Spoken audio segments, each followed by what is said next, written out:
وبركاته.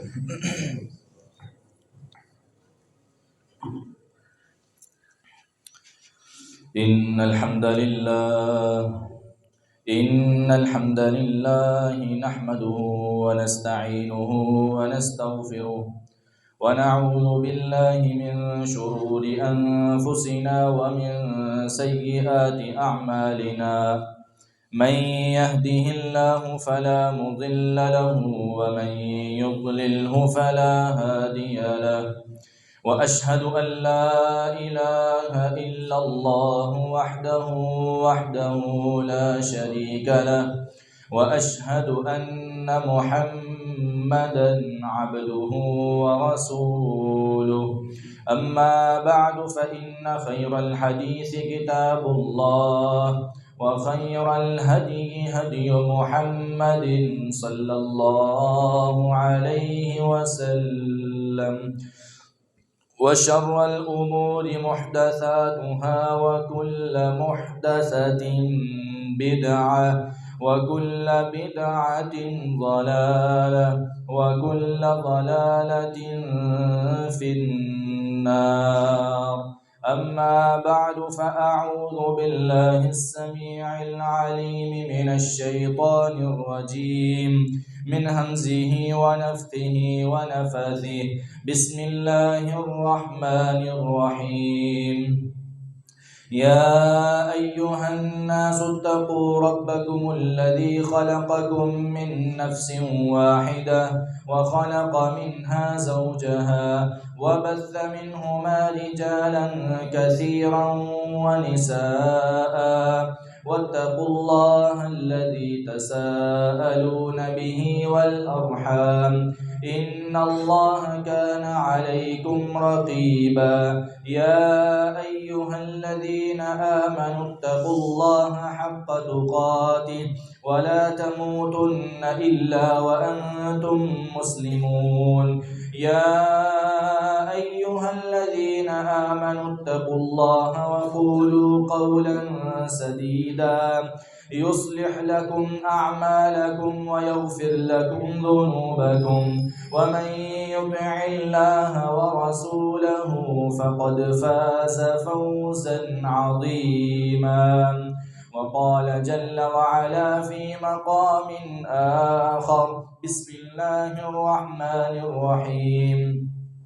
ولقد خلقنا الإنسان ونعلم ما توسوس به نفسه، ونحن أقرب إليه من حبل الوريد. إذ يتلقى المتلقيان عن اليمين وعن الشمال قعيد، ما يلفظ من قول إلا لديه رقيب عتيد. وجاءت سكرة الموت بالحق، ذلك ما كنت منه تحيد. ونفخ في الصور، ذلك يوم الوعيد. وجاءت كل نفس معها سائق وشهيد. لقد كنت في غفلة من هذا، فكشفنا عنك غطاءك فبصرك اليوم حديد. وقال قرينه هذا ما لدي عتيد. ألقيا في جهنم كل كفار عنيد، مناع للخير معتد مريب. الذي جعل مع الله إلها آخر فألقياه في العذاب الشديد. قال قرينه ربنا ما أطغيته ولكن كان في ضلال بعيد. قال لا تختصموا لدي وقد قدمت إليكم بالوعيد. ما يبدل القول لدي وما أنا بظلام للعبيد. صدق الله العظيم.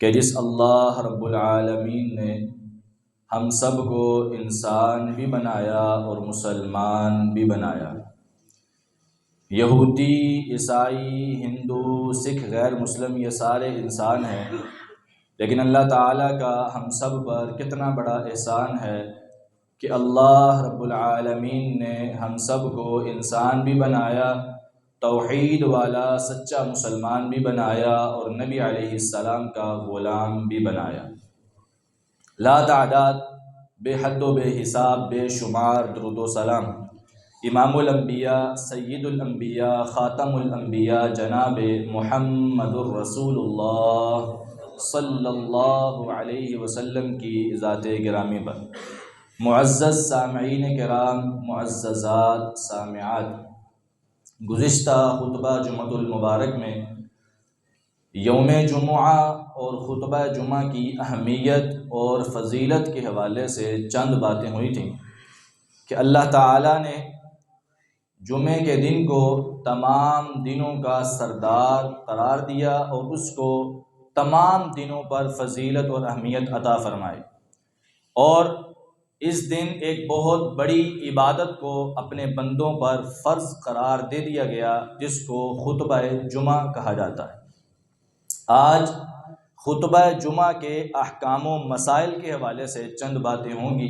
میں دعا کرتا ہوں کہ اے اللہ، جو میں بیان کروں سب سے پہلے مجھے پھر آپ کو بھی اس پر عمل کی توفیق عطا فرمائے۔ جمعہ کے دن سب سے زیادہ ضروری کام جو کرنے والے ہیں ان میں سے پہلا کام وہ یہ ہے کہ نبی صلی اللہ علیہ وسلم نے فرمایا، من قرأ سورۃ الکہف لیلۃ الجمعہ، جو بندہ جمعے کی رات کو سورہ کہف کی تلاوت کرتا ہے، جمعے کی رات کو یعنی جمعے رات والے دن مغرب کی نماز کے بعد، صبح فجر سے پہلے پہلے، جمعے والے دن کی فجر سے پہلے پہلے، جمعے رات والے دن کی مغرب کی نماز کے بعد جو انسان سورہ کہف کی تلاوت کرتا ہے، اضاء لہ نور ما بینہ و بین العتیق، او کما قال علیہ الصلوۃ والسلام، نبی علیہ السلام نے فرمایا اللہ تعالیٰ اس کے لیے نور کو یعنی روشنی کو پیدا فرما دیتے ہیں۔ کہاں سے لے کر کہاں تک؟ اس کے گھر سے لے کر بیت العتیق یعنی بیت اللہ تک اللہ تعالیٰ اس کے لیے روشنی کو اور نور کو پیدا فرما دیتے ہیں۔ بیت العتیق، عتیق کا معنی ہوتا ہے پرانا، ایک معنی اس کا ہے پرانا، اور اللہ تعالیٰ کے اس گھر بیت اللہ کو بھی بیت العتیق کہا جاتا ہے کیونکہ سب سے پہلا اور سب سے پرانا گھر وہی ہے۔ ان اول بیت وضع للناس للذی ببکۃ مبارکا وہدی للعالمین، پوری روئے زمین پہ سب سے پہلا جو گھر بنایا گیا ہے وہ بیت اللہ ہے، اس وجہ سے وہ سب سے پرانا ہے، اس لیے اس کا نام بیت العتیق بھی رکھا گیا ہے۔ تو بیت العتیق یعنی بیت اللہ تک اس کے گھر سے لے کر اللہ تعالیٰ اس کے لیے روشنی کو اور نور کو مقرر فرما دیتے۔ یہ بہت بڑی فضیلت۔ کیا مطلب ہے اس کا؟ نور جب قیامت قائم ہو جائے گی، اذا السماء انشقت وَأَذِنَتْ لِرَبِّهَا وَحُقَّتْ وَإِذَا الْأَرْضُ مُدَّتْ وَأَلْقَتْ مَا فِيهَا وَتَخَلَّتْ، جب قیامت قائم ہوگی آسمان پھٹ جائے گا، آسمان پھٹ جائے گا اور زمین شق ہو جائے گی، زمین بدل دی جائے گی۔ یوم تبدل الارض غیر الارض والسماوات، زمین بدل دی جائے گی، آسمان بھی پھٹ جائے گا۔ اس وقت ہر انسان کے لیے اس کے اپنے اعمال کے مطابق روشنی ہوگی، ورنہ سارا اندھیرا ہوگا۔ انسان کے لیے اس کے اعمال کے مطابق روشنی ہوگی۔ جو انسان جمعرات کی رات کو یعنی جمعے کی رات، جمعرات والے دن کی رات جو ہے جمعے سے پہلے، اس رات کو جو انسان سورہ کہف پڑھتا ہے اللہ تعالیٰ اس کے لیے قیامت والے دن بھی روشنی کو پیدا فرما دے گا، اس کے لیے روشنی ہو جائے گی۔ اور جو انسان رات کی بجائے صبح پڑھتا ہے، فجر کی نماز کے بعد سے لے کر جمعے والے دن کی مغرب سے پہلے پہلے جو انسان سورۃ الکہف کی تلاوت کرتا ہے، من قرأ سورۃ الکہف یوم الجمعۃ اضاء له، نبی علیہ السلام نے فرمایا جو انسان جمعے والے دن سورہ کہف کی تلاوت کرتا ہے اللہ تعالیٰ اس کے لیے اگلے جمعے تک روشنی کو اور نور کو پیدا فرما دیتے ہیں. کوئی بھی انسان اگلے جمعے تک پھر گمراہی میں کبھی بھی نہیں جا سکتا، گمراہی میں نہیں جائے گا. وہ انسان ہدایت پر رہے گا. گارنٹی کس کی ہے؟ دو جہانوں کے سردار محمد الرسول اللہ صلی اللہ علیہ وسلم. یہ بہت بڑی گارنٹی ہے کہ اس کے لیے ہدایت ہو جائے گی، روشنی ہو جائے گی، نور ہدایت اللہ تعالیٰ اس کے لیے پیدا فرما دے گا. جو انسان جمعے والے دن سورہ کہف کی تلاوت کرتا ہے اگلے جمعے تک وہ گمراہی پر نہیں جا سکتا، ہدایت پر رہے. یہ نبی علیہ السلام نے فرمایا. تو اس پر ہمیں پابندی کرنی چاہیے، مستقل عادت بنانی چاہیے کہ ہر جمعے کو سورۃ الکہف کی تلاوت کریں. یہ 15ویں سپارے میں سورت آتی ہے. 15واں سپارہ شروع ہوتا ہے سورہ بنی اسرائیل سے. بنی اسرائیل کے بعد سورہ کہف آتی ہے، اس کو پڑھنے کا اہتمام کرنا چاہیے. اور اس کے بعد اگر کوئی انسان سورۃ الکہف کی پہلی اور آخری 10 آیات حفظ کر لیتا ہے، یاد کر لیتا ہے. پوری سورہ کہف یاد نہیں ہوتی. ہمارے کئی بھائی ایسے ہیں جن کا حافظہ کمزور ہے، یاد نہیں ہوتا یا ٹائم نہیں ہے کسی کے پاس. تو سورۃ الکہف کی پہلی اور آخری 10 آیات یاد کر لیں. تو نبی علیہ الصلوۃ والسلام نے فرمایا تھا جو بندہ یہ سورۃ الکہف کی 10 آیات یاد کر لیتا ہے اللہ تعالیٰ اس بندے کو دجال کے فتنے سے محفوظ فرما دیں گے.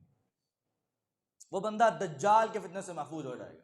اور دجال کا فتنہ بڑا ہیبت ناک فتنہ ہے، بڑا خطرناک فتنہ ہے.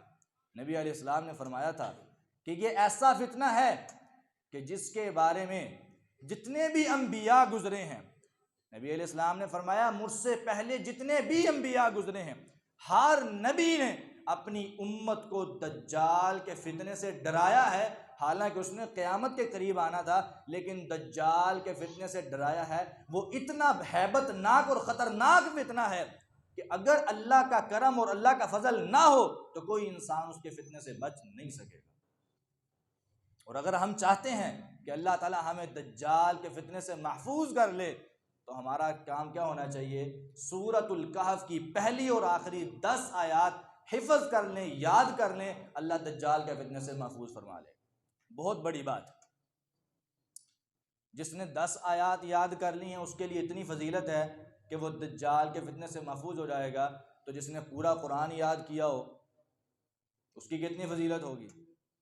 اس سے حافظ قرآن کی فضیلت بھی ثابت ہوتی ہے، قاری قرآن کی فضیلت بھی ثابت ہوتی ہے کہ اللہ تعالیٰ نے اس کے لیے کیا مقام اور کیا مرتبہ رکھا ہوگا کہ جو انسان صرف 10 آیت یاد کرے اس کو دجال کے فتنے سے بچا لیا جائے گا.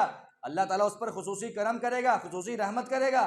اور جو انسان پورے قرآن کو یاد کرے گا، حدیث آتی ہے نبی علیہ السلام نے فرمایا تھا یقال لصاحب القرآن اقرأ وارتقی ورتل کما کنت ترتل فی الدنیا. اللہ تعالیٰ کہیں گے اے حافظ قرآن، اے قاری قرآن، قرآن کو پڑھنے والے، قرآن کو یاد کرنے والے، آ جا. یا رب کدھر آؤں؟ کہا آ جا. اقرأ وارتقی ورتل، آج تیرا مقام یہ ہے قرآن پڑھتا جا، جنت کے درجات چڑھتا جا. جہاں پہ والناس کی سین ہوگی وہاں پہ تیرا آخری مقام ہوگا. جہاں سے قرآن شروع کیا ہوگا جہاں پہ ختم کیا ہوگا ساری کی ساری جنت تیرے نام کر دوں گا. یہ حافظ قرآن، قاری قرآن. قرآن پاک کے ساتھ لگاؤ، قرآن پاک کے ساتھ تعلق انسان کو دنیا میں بھی عزت دیتا ہے، آخرت میں بھی بلند کر دیتا ہے. اس لیے ہمیں چاہیے جمعے والے دن ہر جمعے کو اس کا اہتمام کریں، سورۃ الکہف کی تلاوت کریں، کوشش کریں زبانی یاد کریں. اگر نہیں ہوتی تو کم از کم سورۃ الکہف کی پہلی اور آخری 10 آیات حفظ کر لیں. دوسرا کام جو ہمارا ہونا چاہیے وہ نبی علیہ السلام نے فرمایا اکثروا الصلاۃ علی یوم الجمعہ او کما قال، فرمایا جمعے والے دن مجھ پر کثرت سے درود پاک پڑھا کرو، درود ابراہیمی پڑھا کرو، درود پڑھا کرو مجھ پر، کیونکہ تمہارا درود مجھ پر پہنچایا جاتا ہے. اب بعض لوگوں نے یہاں سے غلط مفہوم لیا، کہنے لگے نبی علیہ الصلوۃ والسلام کو اٹھایا جاتا ہے اور نبی علیہ الصلوۃ والسلام کو بتایا جاتا ہے کہ فلاں بندے نے اس وقت آپ پر درود پڑھا ہے، یہ فلاں نام ہے، فلاں علاقے کا ہے، فلاں شہر کا ہے، اس نے اس وقت آپ پر درود پڑھا ہے۔ حالانکہ ایسی بات نہیں ہے۔ نبی صلی اللہ علیہ وسلم کی حدیث ہے، کوئی بھی نیک بندہ جب فوت ہوتا ہے تو اس کے بعد جب فرشتے آتے ہیں، سوال و جواب ہوتے ہیں، تو اس کے بعد اس کو فرشتے کیا کہتے ہیں؟ نم کنومت العروس، سکون کی نیند سو جا، کوئی انسان تجھے اٹھا نہیں سکے گا، کوئی فرشتہ تجھے اٹھا نہیں سکے گا، حتیٰ کہ اللہ تمہیں اٹھائے گا اور وہ قیامت کا دن ہوگا۔ آرام سے سکون کی نیند اس کو سلا دیا جاتا ہے۔ جب عام کوئی نیک بندہ اس طرح اس کو اتنا اعزاز مل رہا ہے کہ اس کو سلا دیا جاتا ہے اور بڑی سکون کی نیند سلایا جاتا ہے، تو دو جہانوں کے سردار محمد الرسول اللہ صلی اللہ علیہ وسلم کا مقام کیا ہوگا، مرتبہ کیا ہوگا، ان کی عزت کیا ہوگی، ان کا شرف کیا ہوگا۔ نبی علیہ الصلوۃ والسلام کو بھی سلایا جاتا ہے، ان کو بھی سکون کی نیند دی جاتی ہے۔ اور اگر ایسے کیا جائے، اس کا مفہوم یہ لیا جائے کہ نبی علیہ الصلوۃ والسلام کو اٹھایا جاتا ہے پھر درود کا بتایا جاتا ہے، تو پھر تو آپ سوئیں گے ہی نہیں۔ اس میں ہر ایک منٹ کے بعد کوئی نہ کوئی درود تو بھیجتا ہی ہوگا پوری دنیا میں۔ تو ایسی بات نہیں ہے، یہ قرآن و حدیث کے مفہوم کے خلاف ہے۔ پہلی بات تو یہ ہے کہ ہم درود جب پڑھتے ہیں تو ہمیں درود کا معنی نہیں آتا، جس کی وجہ سے ہم احادیث کا مطلب غلط لے جاتے ہیں۔ درود کا معنی کیا ہے؟ اللہم صلی علی محمد وعلی آل محمد، اللہم اے اللہ، صلی تو رحمت نازل فرما، علی محمد محمد صلی اللہ علیہ وسلم پر، وعلی آل محمد اور ان کی آل پر، ان کی اولاد پر، ان کے گھر والوں پر اللہ تعالیٰ رحمت نازل فرما۔ یہ تو دعا ہے نا، صلی علی محمد وعلی آل محمد کما صلیت، یا اللہ جس طرح تو نے رحمت نازل فرمائی علی ابراہیم، ابراہیم علیہ السلام پر، وعلی آل ابراہیم اور ابراہیم علیہ السلام کی آل پر، انک حمید مجید، اے اللہ بے شک تو بہت زیادہ تعریف کیا ہوا اور بزرگی والا ہے۔ اللہم بارک علی محمد، اے اللہ برکت نازل فرما محمد صلی اللہ علیہ وسلم پر، وعلی آل محمد اور محمد صلی اللہ علیہ وسلم کی آل پر، کما بارکت علی ابراہیم وعلی آل ابراہیم، جس طرح تو نے ابراہیم علیہ السلام پر اور آل ابراہیم پر تم نے برکت نازل فرمائی، انک حمید مجید، بے شک تو تعریف کیا ہوا بزرگی والا ہے۔ ترجمہ آتا ہو تو انسان کو حدیث کی سمجھ آ جاتی ہے۔ یہ دعا ہے، دعا ہے، جس طرح ہم ایک دوسرے کو دعا دیتے ہیں، اللہ تجھ پر رحمت نازل کرے، اللہ تجھ پر خصوصی رحمتوں کا برکتوں کا نزول کرے، یہ کیا ہے؟ دعا ہے۔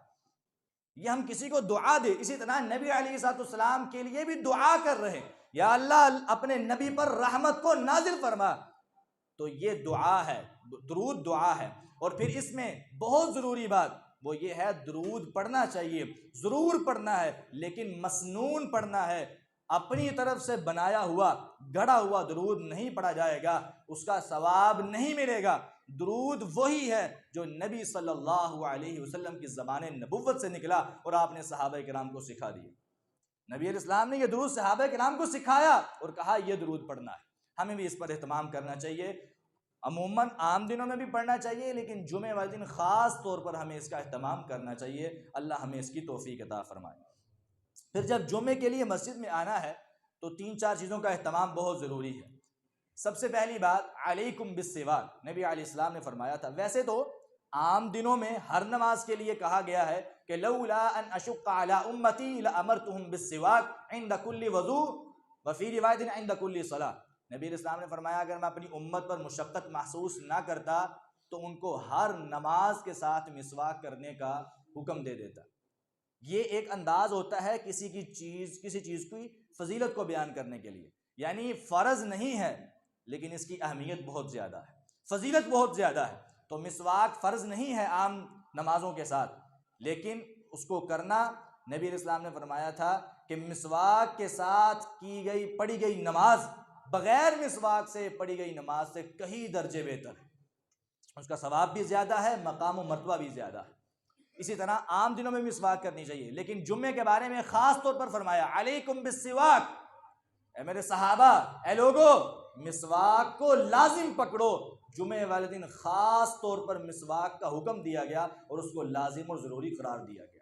اس لیے ہمیں اس پر بھی کوشش کرنی چاہیے، اہتمام کرنا چاہیے کہ جب جمعے کے لیے آئیں تو مسواک کر کے آئیں۔ اللہ ہمیں اس کی توفیق عطا فرمائے۔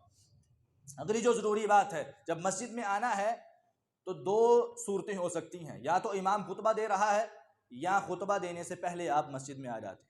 ماشاءاللہ آج پچھلے جمعے کے مقابلے میں رونق زیادہ تھی اور لوگ بھائی جو ہیں وہ جمعہ شروع ہونے سے پہلے ہی آ چکے تھے۔ اللہ تعالی ہمیں مستقل یہ عادت بنانے کی توفیق عطا فرمائے، اور جن بھائیوں سے ابھی بھی سستی ہو رہی ہے اللہ انہیں ہدایت عطا فرمائے۔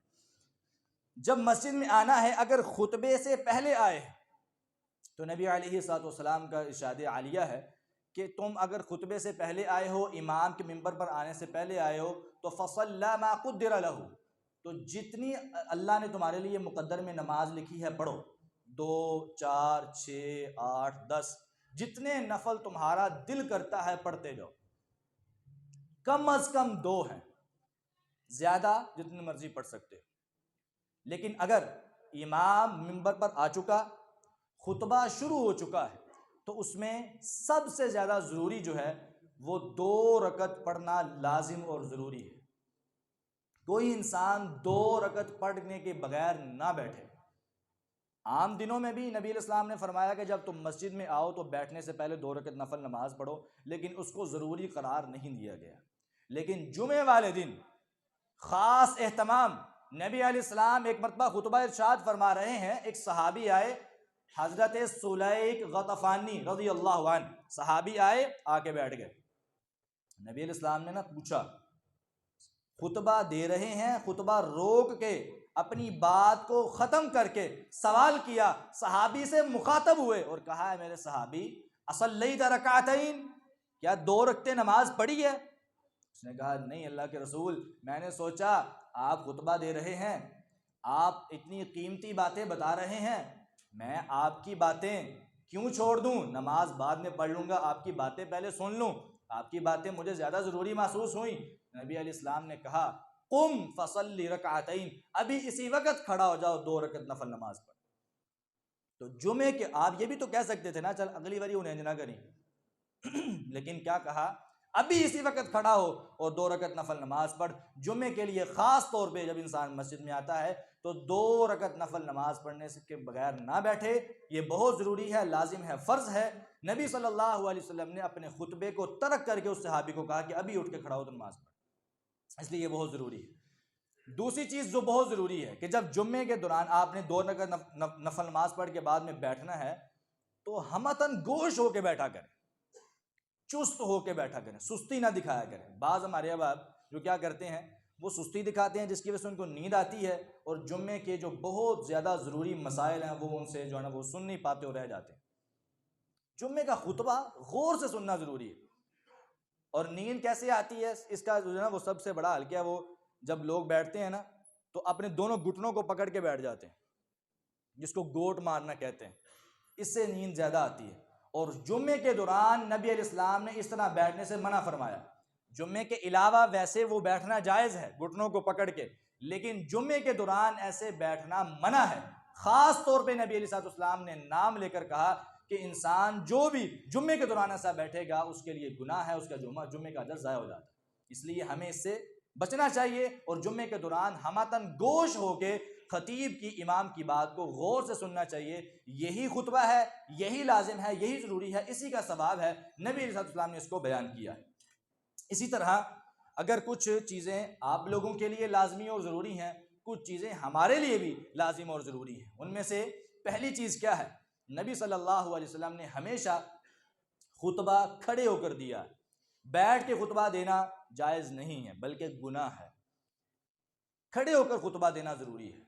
اس چیز کو قرآن پاک میں بھی بیان کیا گیا، سورۃ الجمعہ ہے، اللہ کہتے ہیں وَإِذَا رَأَوْا تِجَارَةً أَوْ لَهْوًا انفَضُّوا إِلَيْهَا وَتَرَكُوكَ قَائِمًا۔ ابھی جمعہ نا کچھ نیا فرض ہوا تھا اور صحابہ کرام جو نئے مسلمان ہوئے تھے وہ جمعہ پڑھنے کے لیے آئے تو اچانک کیا ہوا، باہر سے باہر کے علاقے سے ایک تاجروں کا قافلہ آیا جس میں کافی سارا سامان تھا، اور جو مدینے کے تاجر تھے وہ انہوں نے اس قافلے سے سامان کو خریدنا تھا۔ صحابہ کرام جمعے میں بیٹھے ہیں، جمعہ سن رہے ہیں، باقی جو دوسرے یہودی تھے، یہودی تاجر، وہ تو فوری چلے گئے، جا کے سامان خریدنے لگے۔ تو جو مسلمان مسجد میں بیٹھے تھے انہوں نے سوچا اگر ہم ابھی نہ گئے تو سامان سارے کا سارا یہودی خرید لیں گے تو مسلمانوں کی معیشت کو نقصان ہو جائے گا، مسلمانوں کی معیشت کو نقصان ہو جائے گا۔ تو اکثریت مسلمانوں کی وہاں سے اٹھی اور جا کے سامان تجارت کو خریدنا شروع کیا۔ کچھ مسلمان بیٹھے رہے، نبی علیہ السلام خطبہ دے رہے ہیں، اللہ نے قرآن نازل کیا، اے اللہ کے نبی علیہ السلام اپنے صحابہ سے کہیں یہ کیا طریقہ کار ہے، آپ خطبہ دے رہے ہیں وَتَرَكُوكَ قَائِمًا، جب کوئی تجارت والا قافلہ آتا ہے تو یہ آپ کو کھڑا ہوتا ہوا چھوڑ کر چلے جاتے ہیں اور جا کے سامان تجارت خریدنا شروع کر دیتے ہیں، یہ ان کا کیا طریقہ ہے؟ یہ اسلام کے بھی خلاف ہے، قرآن کے بھی خلاف ہے، اللہ اور اس کے رسول کی مخالفت ہے، ایسا دوبارہ نہیں کرنا۔ قُلْ مَا عِنْدَ اللَّهِ خَيْرٌ مِّنَ اللَّهْوِ وَمِنَ التِّجَارَةِ، ان سے کہیں کہ جو اللہ تعالیٰ کے پاس ہے وہ زیادہ بہتر ہے، اللہ تعالیٰ تمہاری معیشت میں کمی نہیں آنے دے گا، نقصان نہیں ہونے دے گا۔ نبی علیہ السلام کی بھی عزت ہے، احترام ہے، ادب ہے، جمعے کی فضیلت، جمعے کا ادب، جمعے کا احترام بھی بہت ضروری ہے۔ تم لوگوں نے تجارت کو زیادہ اہمیت دے دی جمعے کے مقابلے میں۔ صحابہ کرام کو جب یہ بتایا گیا تو صحابہ کرام رضوان اللہ علیہ مجمعین کی حالت جو صحابہ کرام بیان کرتے ہیں کہ اس کے بعد کبھی بھی ایسا نہیں ہوا کہ کسی صحابی کا یہ مسئلہ ہو کہ نبی علیہ السلام خطبہ دے رہے ہیں اور وہ ادھر ادھر بھی دیکھ لے۔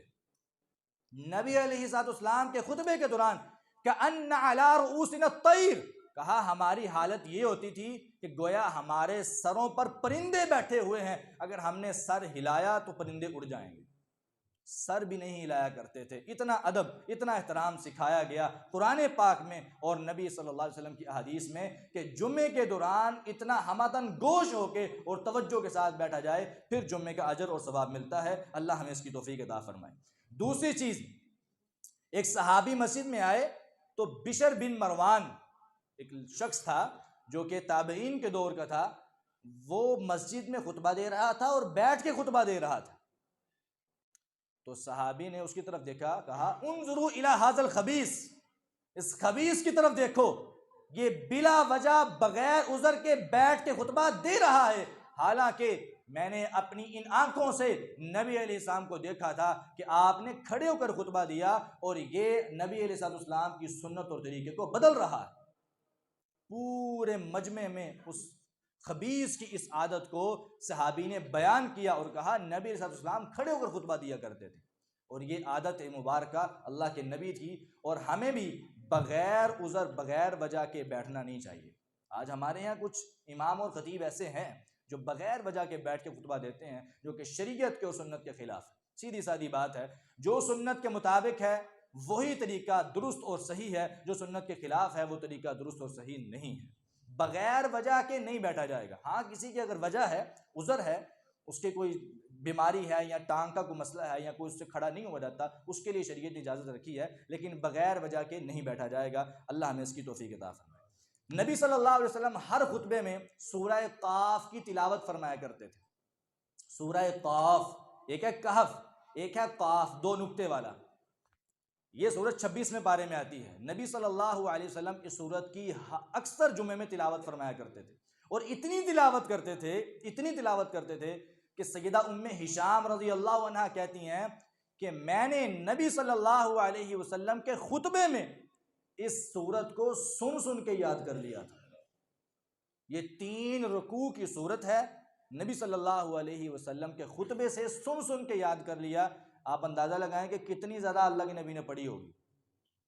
تو یہ سورت پڑھنے کا بھی اہتمام کرنا چاہیے، اور ہمارے ہاں بعض مساجد میں ایسا ہوتا ہے، سورت پڑھی جاتی ہے اور بعض میں نہیں پڑھی جاتی۔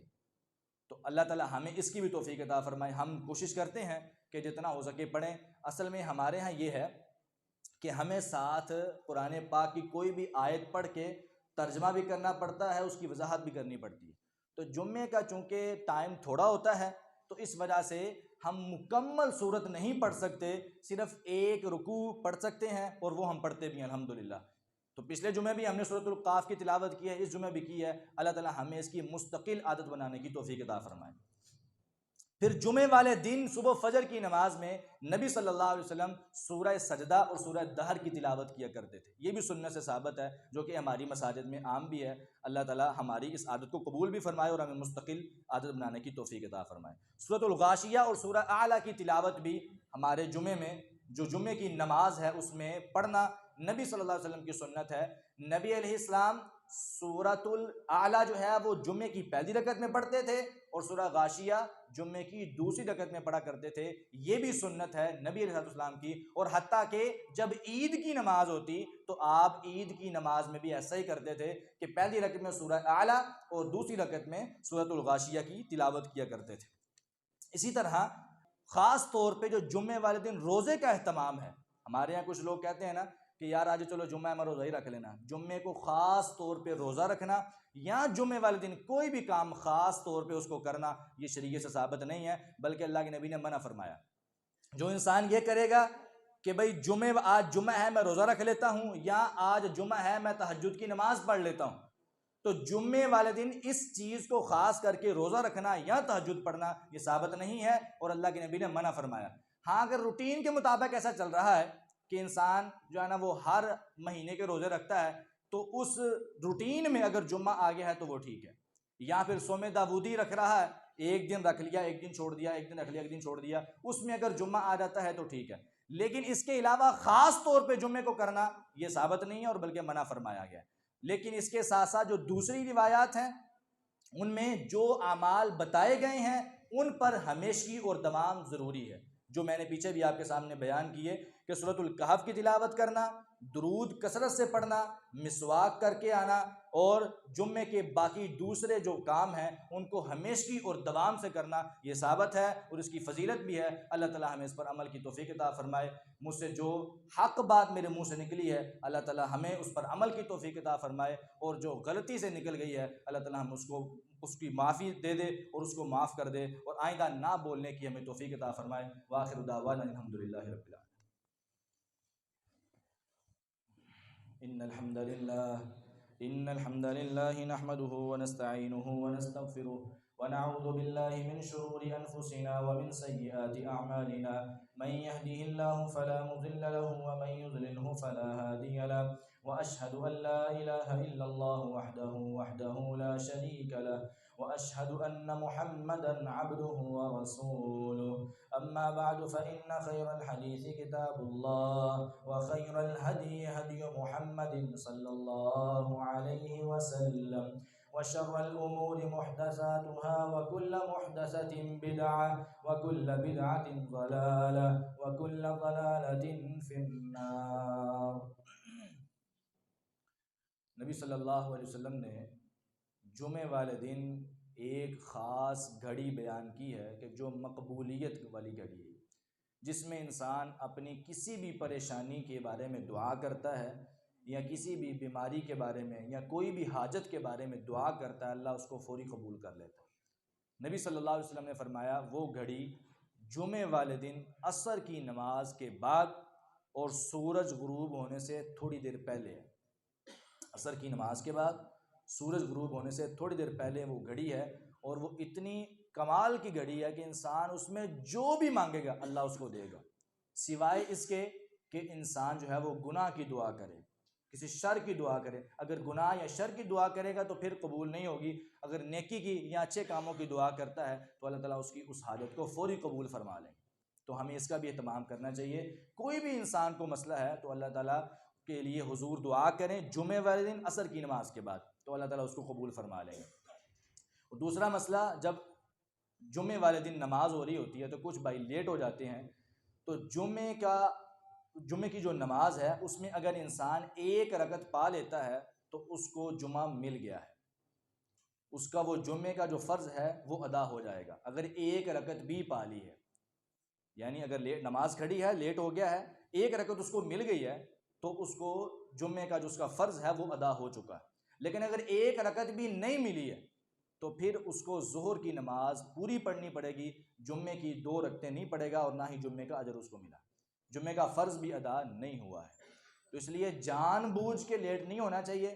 اگر کبھی کوئی مجبوری بن گئی ہے، کوئی مسئلہ بن گیا ہے تو اگر اس طرح ہو گیا ہے تو جمعے کی 2 رکعتیں ہی پڑھے گا اگر 1 رکعت اس کو مل گئی ہے. اگر 1 رکعت نہیں ملی تو پوری ظہر کی نماز پڑھے گا. کچھ جو ہیں وہ ہمارے ایسا ہوتا ہے کہ ہماری جو مائیں بہنیں ہیں وہ چونکہ گھروں میں ہوتی ہیں، جو مسجد میں آتی ہیں وہ تو ٹھیک ہے، جو مسجدوں میں نہیں آتی وہ بھی سنا گیا ہے کہ وہ بھی جناب اکثر جو ہے نا وہ 2 رکعتیں ہی پڑھتی ہیں. تو 2 رکعات کی اس کا نا کوئی تصور نہیں ہے. گھروں میں اگر نماز پڑھنی ہے عورتوں نے بچوں نے تو وہ پوری ظہر پڑھیں گے، اس میں جمعے کی 2 رکعات نہیں پڑھی جائیں گی. اور جو جمعے میں حاضر ہوگا اس کے لیے نبی صلی اللہ علیہ وسلم نے یہ 2 رکعات کو بیان کیا. پھر اس کے علاوہ جو ہمارے یہاں طریقہ چلتا ہے کہ جمعے کی 2 رکعتیں بھی پڑھ لی ہیں، اس کے بعد ظہر احتیاطی پڑھی جاتی ہے. ظہر کی نماز لو جی احتیاط ہے جی، احتیاط کے طور پر پڑھ رہے ہیں ہم، پتہ نہیں جمعہ قبول ہوا ہے کہ نہیں ہوا تو ظہر تو قبول ہو جائے گی. تو ایسی بات ذہن سے نکال دیں، یہ اسلام کا شریعت کا تصور نہیں ہے. اسلام کی روح سے شریعت کی روح سے یہ جائز نہیں ہے.